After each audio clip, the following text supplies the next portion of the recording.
Gọọmenti Anambra steeti eguzobego otu panelụ ga na-enebanye anya n'ihe gbasatara oke iwere ala n'ike bụ nke na-ebutezi katakata n'obodo dị iche iche na steeti a. Deputy Chief of Staff to Gọvanọ Chukwuma Soludo Maazị Chinedu Nwoye kwupụtara nke anụ oge ọ na-agwa narị kwuru narị ndị mmadụ bụ ndị Amanuke okwu na kansụl Ọka North bụ ndị bịara mee ngagharị udo banyere etu ọnọdụ si gbatakwuru n'obodo ha. Chibuzo Obidike wetara anyị akụkọ.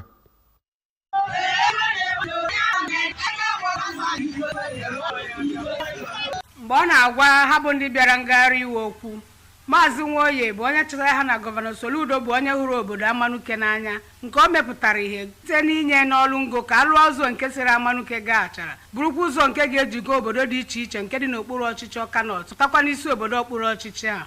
Maazị Nwoye bụkwa onye isi nke bekee kpọrọ Chief of Protocol nye gọvanọ gwara ndị mmadụ ka ha kaba arụ na-asọpụrụ ndị eze ọdịnala ma kwukwa na gọọmenti Anambra steeti ga-emesi onye ọbụla achọpụtara na-akparị eze ọdịnala akparị. Mmadụ kwuru ma ọfụma efli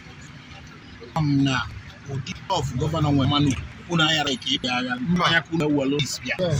unu mana ga-awụzi ajelela achịkwa unu na-akwa anụwa ọgụ ọ bụrụ otu unu bịa na-agọta mmadụ jide mmadụ fụ ọnya nkụ na ọkpọzi unu na-abịatụ alụ ka ha nwakarịa menụ anara na-ehikpe n'otu onu maka n'otu n'otu na-abịa so ya enye benefit anyị ya ka anyị na ya na-asị maka n'anya ihe kpọfụ obodo niile otu mpụta mfụ dị kafe bịanụ assurance enye unu ozi a mchighere n'azụ na ndị gọvanọ je ndị Amanuke bịa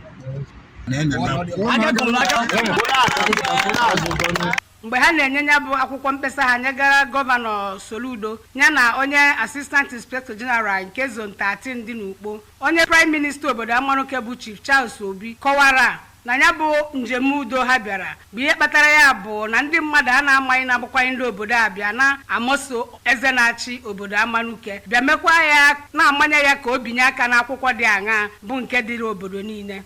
Chief Obi bụ onye nke kọwara na ọ dị ya mwute n'obi ihe dị iche iche edere n'iberibe akwụkwọ megidere eze ọdịnala ha wee kwukwa na ya bụ obodo ha bụ ihe ji wee bịa ka ha gwa gọvanọ na nya gwakwa ndị uwe ojii na obi adịghị ha mma maka nya bụ ihe dị otu a. Ọ kọwakwara na ha bụ ndị obodo Amanuke bụkwa nnọọ ndị ga-ejisi ike na-eme ihe iwu kwuru na steeti a. Ọ nọrọ Naijiria, ọ na-Amerịka na-ese ndịzini mmụkwudulọm so ego ewe na-eterorize Amanuke ewe na-ede frivolous and unfounded petitions at the Igwe. The recent one, you know, send the police Nigeria ime Igwe arrest. Igwe wete ala na they refuse. If the Igwe they told is close. Recent ka ime ndị Amanuke were say mba. N'okwu nke ya, onye President General nke obodo a bụ Maazị Samuel Okoye bụ onye tiri mkpu wee sị na mmekpa arụ na mmaja niile a na-emeja ndị Amanuke ma ndị na-achị ha bụ nke ndị na-azọ ana bụ ihe a na-eme ha na-aghọtasị wee na-ekwu na ya bụ ihe bụkwa ihe na-adịghị obi mma. Ana m ayọ gọọmenti ka ba kọlụ ya tụọ na ka o si na Amanuke pụọ na-abịa